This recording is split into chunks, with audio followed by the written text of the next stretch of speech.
अस्सलाम वालेकुम, मैं हूं मोहम्मद इस्माइल और आप देख रहे हैं स्मैश कोड।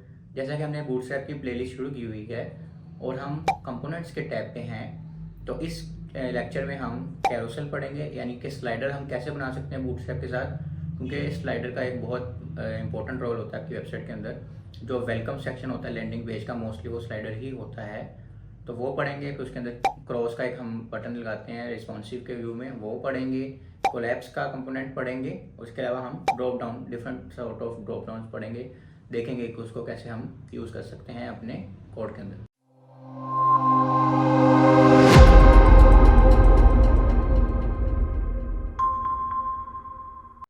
ओके, तो जैसा कि हमने देख लिया कि हमने इस लेक्चर में कैरोसोल से स्टार्ट लेना है अपने, और हमने लास्ट लेक्चर में कार्ड्स पढ़े थे।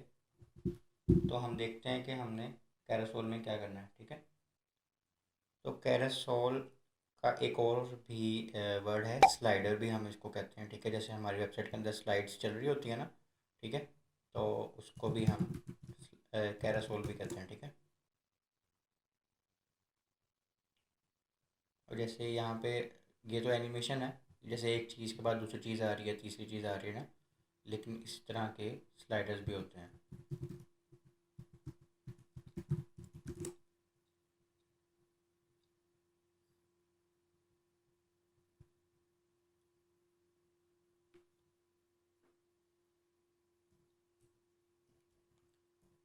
यहाँ पे ना थोड़ा सा एक मिनट होल्ड करना।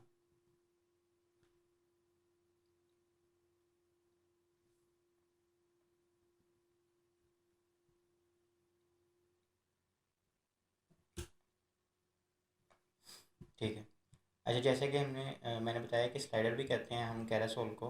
तो हमारे पास डिफरेंट किस्म के स्लाइडर होते हैं, जैसे कि आप लोगों ने वेबसाइट्स में भी देखे होंगे।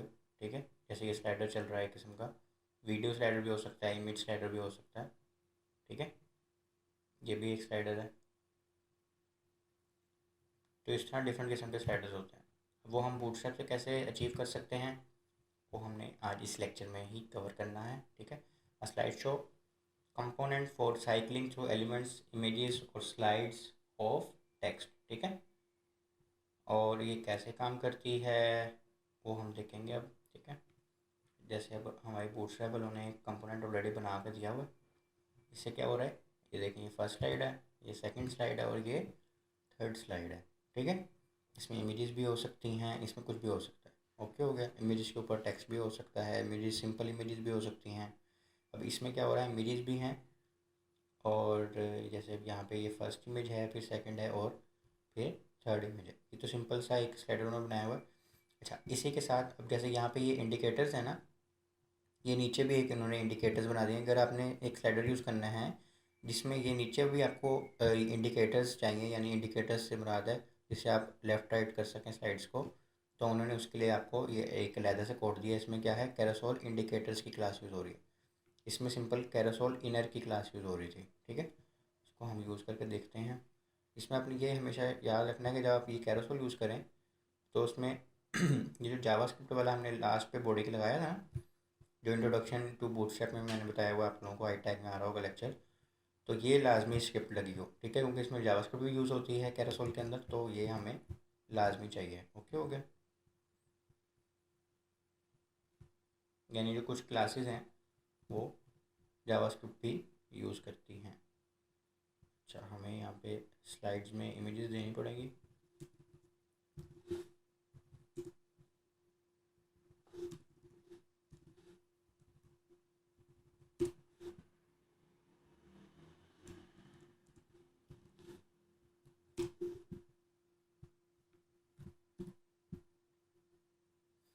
अच्छा जी, ये हमारे पास एक इमेज आ गई है। ठीक है, और ये हम इस पर क्लिक करेंगे। ये बटन नज़र नहीं आ रहे, लेकिन यहाँ बटन है। ठीक है, क्योंकि हमारा बैकग्राउंड वाइट है। हम यहाँ से ना कुछ इमेजेस अच्छे से डाउनलोड करते हैं।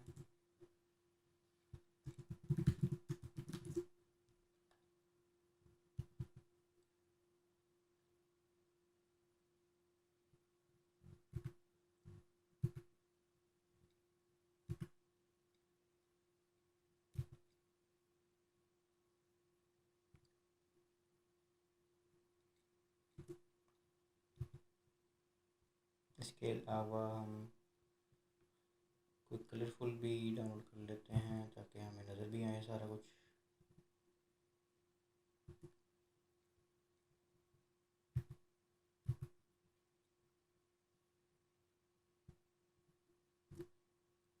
हो गया। अब हम चलते हैं अपने डाउनलोड के फोल्डर में यहाँ से ये चीज़ें उठाते हैं, फिर वापस आते हैं और यहाँ पर रख देते हैं। ठीक है, ये हमारे पास अब इमेजेस आ गई और इसको हम कर देंगे डिलीट, और हम अब इनको यूज़ करते हैं। ठीक है,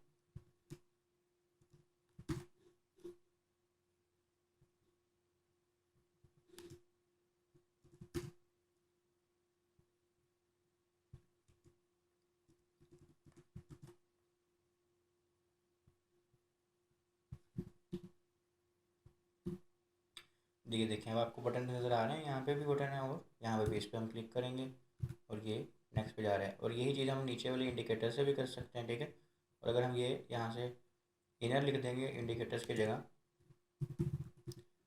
तो नीचे वाले जो आपके पास इंडिकेटर्स हैं वो नहीं आ रहे। अब ये देखें, अब यहाँ से सिर्फ होगा काम। ओके हो गया।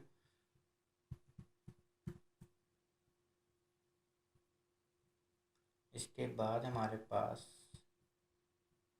अच्छा अब हम चाहते हैं कि यहाँ पे कैप्शंस भी लिखे हों, यानी कि ये तो आ ही रहा है ना, ये इमेज तो आ ही रही है हमारे पास यहाँ पे। हम चाह रहे हैं कि इमेज के ऊपर टेक्स्ट भी लिखा हो, तो वो भी हम लगा सकते हैं। ठीक है, साथ वो इमेज के साथ वो टेक्स्ट भी आ जाएगा। जैसे हमारे पास पहले क्या आ रहा था, इमेज की क्लास आ रही थी सिर्फ, यानी इमेज का टैग आ रहा था। अब उसने एक हेडिंग भी लगा दिया, एक डिव बना के एक हेडिंग और एक पैराग्राफ भी लगा दिया। वो आपकी मर्ज़ी है, अब यहाँ पे हेडिंग चाहते हैं, H5 चाहते हैं, H1 चाहते हैं, एक से ज़्यादा पैराग्राफ चाहते हैं, वो आपकी मर्ज़ी है, फिर आप उसको यूज़ कर सकते हैं। ठीक है, अगर आपने एनिमेशन थोड़ी बहुत लगानी है कि आप जैसे इस स्लाइड को अगली स्लाइड पे जा रहे हैं, तो ये देखें थोड़ी सी एनिमेशन लग रही है। ठीक है, तो उसके लिए भी उन्होंने कैरासोल फेड के नाम से क्लास यूज़ की हुई है। तो वो अगर आप यूज़ करेंगे तो आपको वो एनिमेशन भी लगा देगा। ठीक है, इसको भी हम यूज़ करके देख लेते हैं।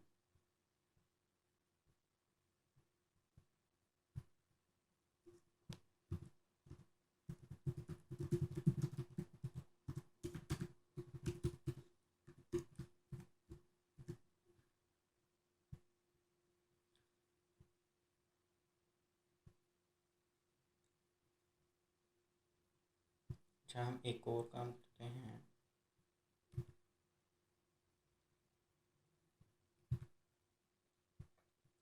कि हम इसको करते हैं कॉपी, और इसका नाम रख देते हैं हम image1। ठीक है, इसका नाम हम रख देते हैं image2, इसका नाम हम रख देते हैं image3। ठीक है, हो गया। इसको कर देते हैं डिलीट, ताकि हमें ना बार बार जब नाम आएगी हम एड्रेसेस देंगे तो हमें ज़्यादा मसला ना हो।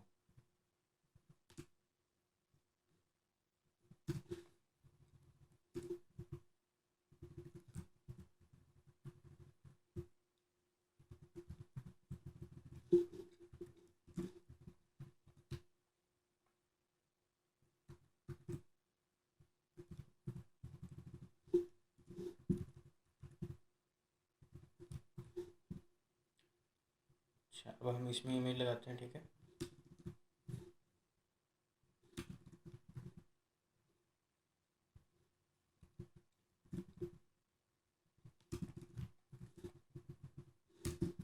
अब हमने तीनों में इमेजेस लगा दी हैं। ठीक है, और अब इसमें हमारे फेड इन वाला इफेक्ट भी लगेगा। ठीक है,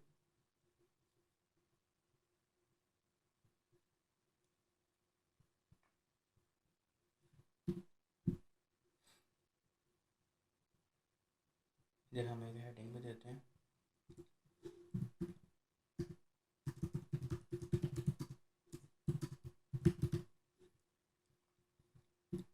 ताकि हम दोनों को अलहदा कर सकें आपस में। ठीक है, अब ये देखें, यहाँ से जब स्लाइड चेंज हो रही है तो सिंपल एक इमेज चेंज हो रही है, लेकिन जब ये स्लाइड चेंज होगी तो ये देख रहे हैं कि एक थोड़ी सी एनिमेशन सी लग रही है।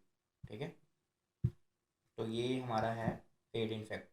अब आप देखिए, देखें कि हम इस पर क्लिक कर रहे हैं तो ये चल रही है। अगर हम चाहते हैं कि हम इस पेज पर आएँ और ये खुद ही चलने लग जाए, तो उसके लिए भी बूटस्ट्रैप ने हमें चीज़ें दी हुई हैं। ठीक है, अगर हमने ऑटो प्ले करना है तो हमने एक राइट का ऑप्शन है, उसको कैरोसोल के कर देना है, यानी कि इक्वल, और auto playing pause while hovered with the mouse, this behavior can be controlled with pause option, ठीक है। और इफ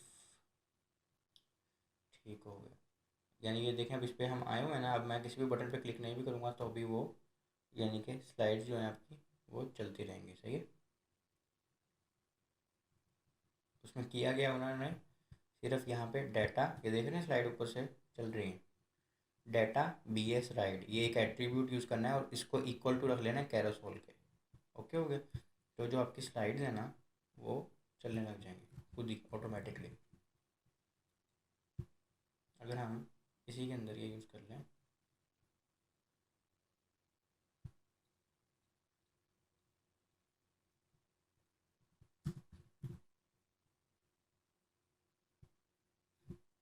ये हमने करते हैं रिफ्रेश, ठीक है।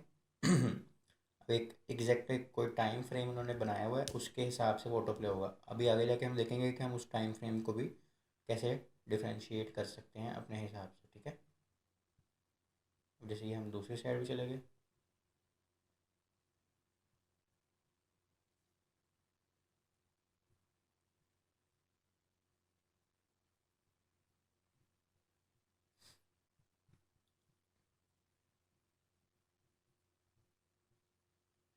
और ये हम अब तीसरी साइड भी चले गए हैं, ठीक है।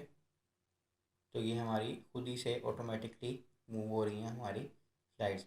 अब नेक्स्ट में हम देखते हैं कि हम अपना टाइम भी कैसे अपने हिसाब से सेट कर सकते हैं, ठीक है। अब यहाँ पे इन्होंने क्या किया हुआ है कि हर एक जो स्लाइड है ना उसका अलग-अलग इंटरवल सेट किया है। इंटरवल क्या है, एक साइड और दूसरे साइड के बीच में जो फ़र्क होगा ना टाइम का, उसको सेट करने के लिए उन्होंने, अब जब एक स्लाइड को सेट करना है ना, वहाँ पे डाटा बी एस इंटरवल लिख देना है, ठीक है। और उसके इक्वल टू आपने मिली सेकेंड्स लिख देने हैं। मिली सेकेंड्स क्या होते हैं, एक सेकंड के अंदर 1000 मिली सेकेंड है। तो 10,000 लिखा है, यानी इसका मतलब क्या हुआ कि 10,000 मिली सेकेंड के बाद अगली स्लाइड आएगी, सही है। अब अगर यानी कि यहाँ पे हम ये लिख रहे हैं ना, ठीक है, और हम एक ज़ीरो ख़त्म कर दें, यानी कि 1000 सेकंड के बाद अगली स्लाइड आएगी। और इधर भी हम 1000 के बाद लिख दें, और इधर भी हम 1000 के बाद, यानी एक एक सेकंड के बाद जो हमारी स्लाइड्स है ना वो चेंज होनी चाहिए, ठीक है। अब देखते हैं कि हमारी एक सेकंड के बाद स्लाइड्स चेंज होती हैं या नहीं होती, ठीक हो गया। ये देखें अब एक एक सेकंड के बाद हमारी स्लाइड्स चेंज होने लग गई हैं, ठीक हो गया। यहाँ पे एक चीज़ है मैं आपको बताता हूँ,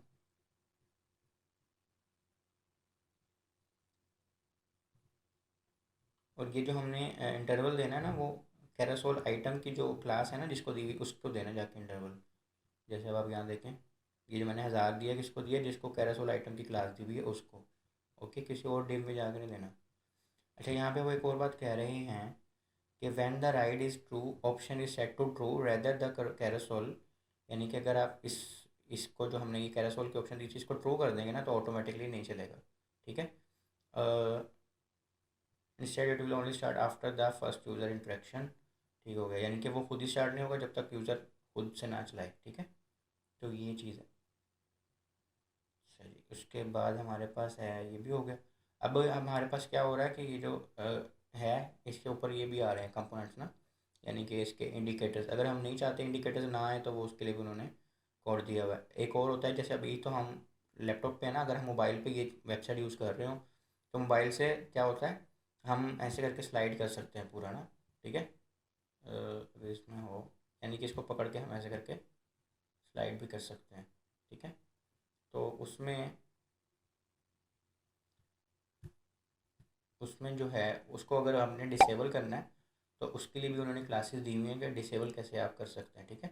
तो उसके अंदर आपने टच को फॉल्स कर देना है, यानी ये डाटा बेस टच ये दे के एट्रीब्यूट और उसकी वैल्यू अपने क्या कर देनी है, फॉल्स कर देनी है। ये कुछ डाटा के एट्रीब्यूट्स होते हैं जो डिफरेंट फंक्शनैलिटीज़ को कवर करते हैं। बाकी ये चीज़ डेप्रिशिएट हो गई है तो इसको पढ़ाने की कोई ज़रूरत नहीं है। और अगर आपने यानी कि और किसी वेरिएंट में बनाना है तो वो भी उन्होंने करके दिखाया हुआ है, ठीक है। यानी कलर्स वगैरह तो वो तो आपने अपने हिसाब से चूज़ करना है, ठीक है। इसके बाद हमारे पास जो नेक्स्ट टॉपिक है वो है क्लोज बटन का, यानी कि जो क्रॉस का बटन होता है ना उसकी बात हो रही है, ठीक है। उसका सिंपल सा उन्होंने एक क्लास दी हुई है बटन क्लोज की, वो यूज़ करेंगे तो वो बटन क्लोज हो जाएगा। और उसी में आप डिसेबल्ड यूज़ कर देंगे तो वो उसको भी हम कुछ नहीं कर सकते। जैसे कोई चीज़ डिसेबल हो जाती है ना, वैसे ही ये भी एक्ट करेगा। तो उसमें कोई नई चीज़ नहीं है, डिसेबल हमने पढ़ा हुआ है। जब भी आप किसी चीज़ को डिसेबल देते हैं तो वो डिसेबल हो जाती है, ठीक है, मतलब कि वो यूज़ नहीं हो सकती। बाकी ये डार्क वेरिएंट इसका ये भी डेप्रिसिएट हो गया हुआ है।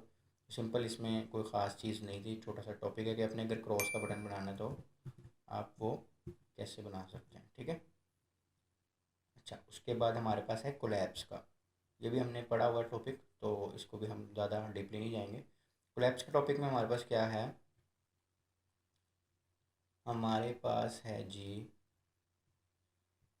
कि हमने कुछ कंपोनेंट्स बनाने हैं जिसको हम क्लिक करें तो वो एक नीचे से कंपोनेंट खोले, ठीक है।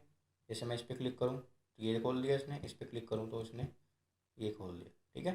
तो इस तरह का अगर हमने कोलैप्स बनाना है तो वो अब हॉरिजॉन्टली अगर खोलना है तो वो भी हो सकता है, ठीक है। ये तो क्या था कि हम वर्टिकली खोल रहे थे, और हॉरिजॉन्टली भी खोल सकते हैं हम, मल्टीपल भी कर सकते हैं। यानी इस पे कुछ आ रहा है, ठीक है, इस पे कुछ आ रहा है, इस पे कुछ आ रहा है, ठीक है, समझ रहे हैं। इस पे दोनों आए हैं, इस पे एक आया है, इस पे ये वाला एक आया है। तो हम इस तरह का भी कोलैप्स बटन बना सकते हैं। इसको हम ट्राई करके देखते हैं अपने पास।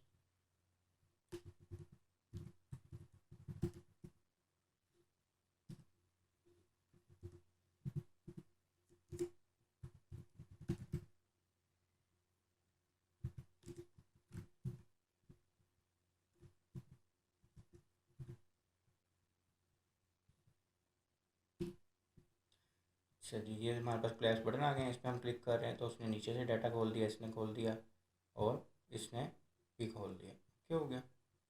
तो इसको करने का क्या तरीका है, उन्होंने ऑलरेडी इसकी क्लासेस बनाई हुई हैं, फ्लेक्स बॉक्स उन्होंने यूज़ किया हुआ है, ठीक है। ये कोलैप्स के उन्होंने डाटा एंट्रीज भी यूज़ की हुई हैं। इसके अलावा इन्होंने बटन के जो ऑलरेडी हमने पिछले लेक्चर में बटन पढ़ा है वो यूज़ किया हुआ है, ठीक है। बाकी ग्रिड सिस्टम के साथ इन्होंने बाकी चीज़ें की हुई हैं, ठीक है। तो मेनली जो हमारी क्लासेस यूज़ हो रही हैं वो ये कोलैप्स और मल्टी कोलैप्स है। जिसमें मल्टी कोलैप्स आपने यूज़ करना है वो ही मल्टी कोलैप्स यूज़ करेंगे। अगर आपने मल्टी कोलैप्स यूज़ नहीं करना तो आपको मल्टी कोलैप्स यूज़ करने की ज़रूरत नहीं है, ठीक है। इसमें बस ये भी छोटा सा एक टॉपिक था, इसमें भी कोई ख़ास न्यू बात नहीं हमने पढ़ी। इसके बाद हमारा है ड्रॉप डाउन, जो हम ड्रॉप डाउन नहीं खोलते, इसकी बात हो रही है। तो इसमें हम थोड़ा सा ये लेंथी सा है, लेकिन हम इसको जल्दी जल्दी कवर करेंगे।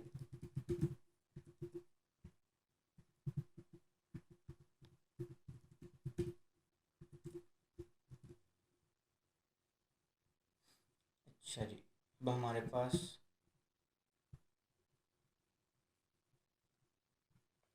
ठीक है, ड्रॉप डाउन आ गया हमारे पास। सिंपल जो हम ये ड्रॉप डाउन खोलते हैं ना, उसको हम अगर बूटस्ट्रैप से बनाना चाहें तो हम ऐसे बना सकते हैं। क्या है, ड्रॉप डाउन की क्लास है, उसके बाद अंदर अपने हिसाब से आपने बटन बना दिया, ड्रॉप डाउन मेन्यू के अंदर जो भी चीज़ें डालनी हैं वो भी डाल दी, ठीक है। यानी एक सिंपल ड्रॉप डाउन का बटन आप बनाएंगे, और उसके अंदर जो डालना है वो ड्रॉप डाउन मेन्यू के अंदर जो भी आइटम डाल दें, लिस्ट आइटम बटन जो भी डाल देंगे वो डल जाएगा, ठीक है। उसमें आप कलरफुल भी डाल सकते हैं, इनको कलरफुल भी यानी बटन्स को कर सकते हैं, वो भी सिंपल सी पहले सी बात है, पुरानी कोई नई चीज़ नहीं है। अगर आप ड्रॉप डाउन टूगल कर देंगे तो वो टूगल भी हो जाएगी, सही है।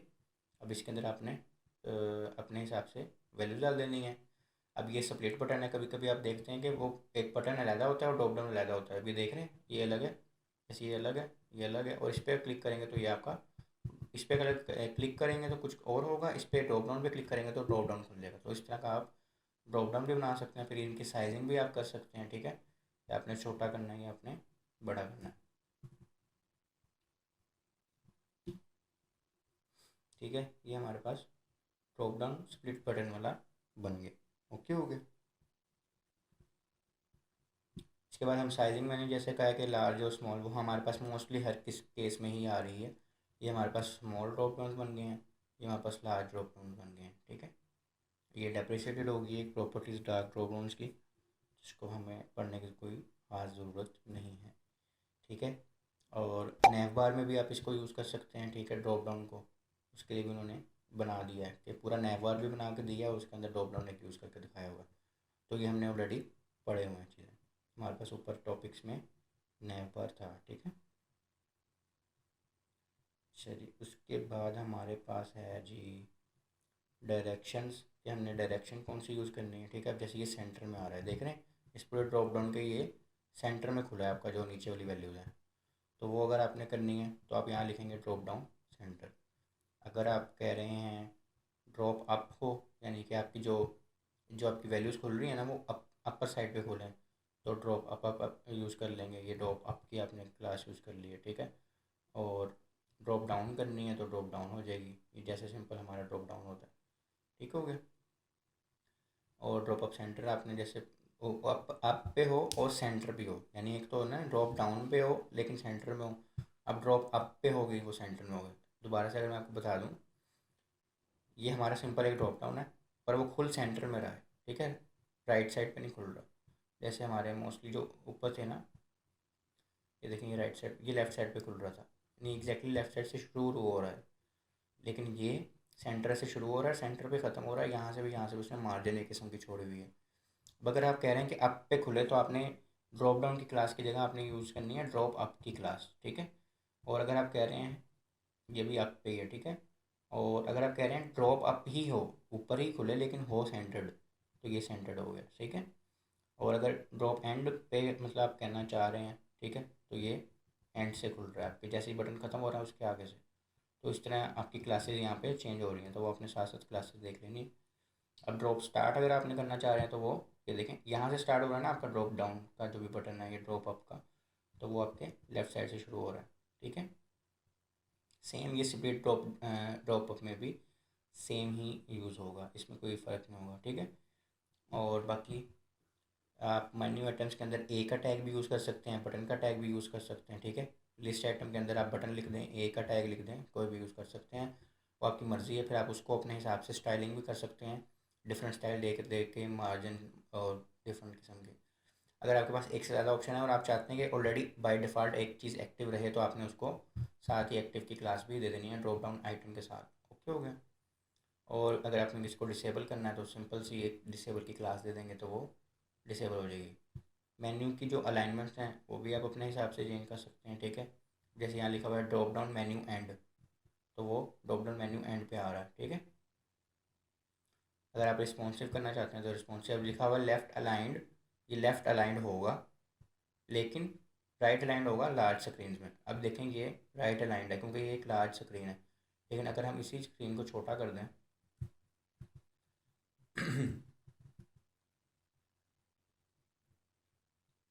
तो ये देखेंगे लेफ़्ट अलाइंड हो गया। अगर हम इस स्क्रीन को बड़ा कर देंगे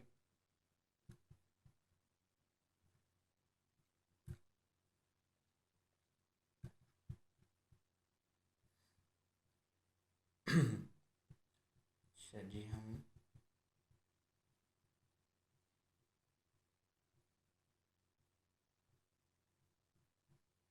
अच्छा ये अब हमारे पास राइट अलाइन खुल रहा है, ये अब हमारे पास बड़ी स्क्रीन है क्योंकि उन्होंने रिस्पॉन्सिव किया हुआ है। और अब जैसे हम इसको छोटा कर देंगे, दोबारा खोलेंगे, तो ये देखेंगे लेफ़्ट लाइन खुल रहा है। तो अगर आपने रिस्पॉन्सिव करना है, आपको पता है लेफ्ट रिस्पॉन्सिव आप कैसे कर सकते हैं, डिफरेंट किस्म की मीडिया क्यूरीज यूज़ करके, ठीक है। और वो हमारे पास बूटस्ट्रैप में ऑलरेडी बनी हुई हैं, SMMD LG XL करके, ओके हो गया। और उस हिसाब से आप अपना पूरा ड्रॉप डाउन भी रिस्पॉन्सिव कर सकते हैं, ओके हो गया। ये हम यहाँ यूज़ भी कर लेते हैं।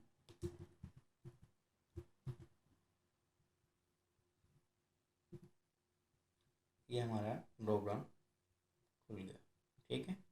ये भी लेफ़्ट लाइन खुल रहा है। और अगर हम इसको छोटा कर दें अपनी स्क्रीन को, तो ये देखेंगे राइट लाइन खुल गया। तो इस तरह हम अपना रिस्पॉन्सिव भी कर सकते हैं। अच्छा, हमारे पास डिफरेंट अलाइनमेंट ऑप्शन हैं जो हमने ऊपर पढ़ी भी हैं, ठीक है। ये राइट अलाइंड हो गया, ये लेफ़्ट अलाइंड मेन्यू आइटम्स है, यानी जो मेन्यू आइटम्स है ना, ये देखेंगे लाइन के लेफ्ट से शुरू हो रही है, ये राइट साइड पर खाली जगह, ये मेन्यू आइटम्स की अलाइनमेंट की बात हो रही है।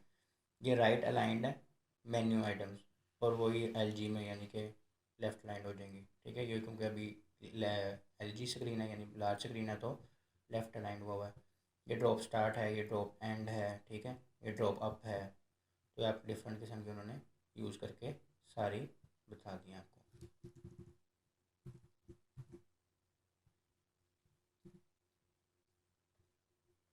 ये हमारे पास भी सारी आ गई हैं।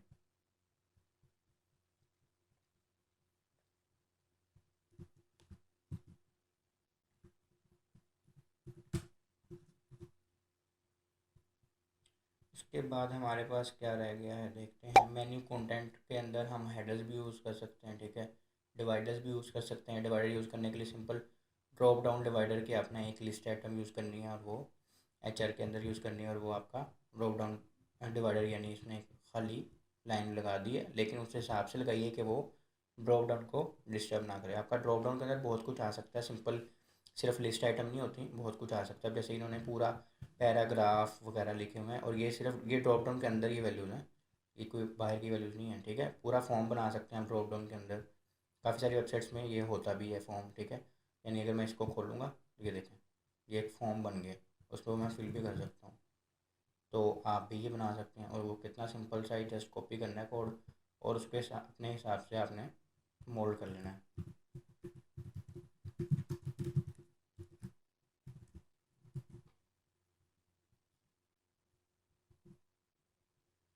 ये देखिए, मैं इसको खोलूँगा तो ये देखें ये फॉर्म हो गया खुल गया, ठीक है। तो हम ये भी बना सकते हैं। इसके बाद हमारे पास क्या है, फॉर्म हमने कर लिया, ड्रॉप डाउन के ऑप्शन हमने देख लिए हैं, database offset, database reference to change the location of the drop down, ठीक है। अच्छा जी, उसके बाद ऑटो क्लोज बिहेवियर। अच्छा, अब क्या है कि हम अगर हम एक खोलें तो दूसरा बंद हो जाए ना, या हम बाहर क्लिक करें तो वो दूसरा बंद हो जाए। देखिए मैंने खोला, ये मैंने क्लिक किया लेकिन बंद नहीं हो रहा, मैनुअल क्लोज है, यानी कि इसके ऊपर क्लिक करेंगे तभी बंद होगा। ये है, इसमें क्या है, मैं कहीं भी क्लिक कर दूंगा इसको खोल के तो वो बंद हो जाएगा, ये देखिए बंद हो गया। अब इसमें क्या है, इसको मैंने खोला और इसमें अंदर किसी भी चीज़ पे क्लिक करूँगा तो वो बंद हो जाएगा। इसमें क्या है, ये डिफ़ॉल्ट है, इसको मैंने बाहर क्लिक किया तो भी बंद हो गया, बीच में से किसी चीज़ पे क्लिक किया वो तो भी बंद हो गया, और वापस इस पर क्लिक किया तो भी बंद हो गया। तो डिफरेंट किस्म की, यानी कि आपके पास ऑप्शन हैं जिससे आप क्या कर सकते हैं, अपने ड्रॉप डाउन के बिहेवियर को मैनेज कर सकते हैं कि कैसे हमने बंद करवाना है। ज़रूरी नहीं है कि आप हमेशा आउटसाइड क्लिक पे बंद करवाना चाहें, आपने कोई चीज़ सेलेक्ट करवानी हो तभी बंद करवा सकते हैं, ठीक है। तो ये आपकी मर्ज़ी है कि आपने कैसे अपने ड्रॉप डाउन को बंद करवाना है। मोस्टली वो जो बाय डिफ़ॉल्ट बिहेवियर है ना, जिसमें सारी ऑप्शन यूज़ हैं, वो वाला यूज़ होता है, मैनुअल नहीं होता, क्योंकि एक से ज़्यादा ड्रॉप डाउन होंगे। या सपोज़ करें आपका एक ड्रॉप डाउन है, अब आपने ये खोल दिया, अब आप नहीं कुछ भी सेलेक्ट किया यूज़र ने, वो यूज़र इधर चले गया वापस आया तो ये ऐसे खुला हुआ है तो बड़ा अजीब सा लग रहा होता है, ठीक है। या ये खुला भी हो और आप बाकी सारी वेबसाइट अजीब सी लग रही होती है, तो हम चाहते यही हैं कि ये वाला हो, हम कहीं पर भी क्लिक करें वो खुद ही बंद हो जाए, ठीक है। तो ये हमारे पास डिफरेंट किस्म के ड्रॉप डाउन थे, इनकी डिफरेंट किस्म की, यानी कि हम डायरेक्शंस को भी चेंज कर सकते थे, इनको हर चीज़ किस्म से हम क्या कह सकते हैं, कस्टमाइज़ कर सकते थे, ठीक है। तो इस लेक्चर में हमने यही पढ़ना था। अगर आपको कुछ समझ नहीं हो तो आप कमेंट्स में पूछ सकते हैं, फेसबुक के ग्रुप में आप पूछ सकते हैं, मैं उधर आता हूँ, आप क्यूरीज चेक करता हूँ, और इसकी प्रैक्टिस ज़रूर करें, लाजमी करें, तभी आपको ये चीज़ समझ आएगी। और कोई भी चीज़ आपको समझ नहीं आती तो आपने बेझिझक होकर फेसबुक के ग्रुप में पूछना है। अपना बहुत सारा ख्याल रखिएगा। अल्लाह हाफिज़।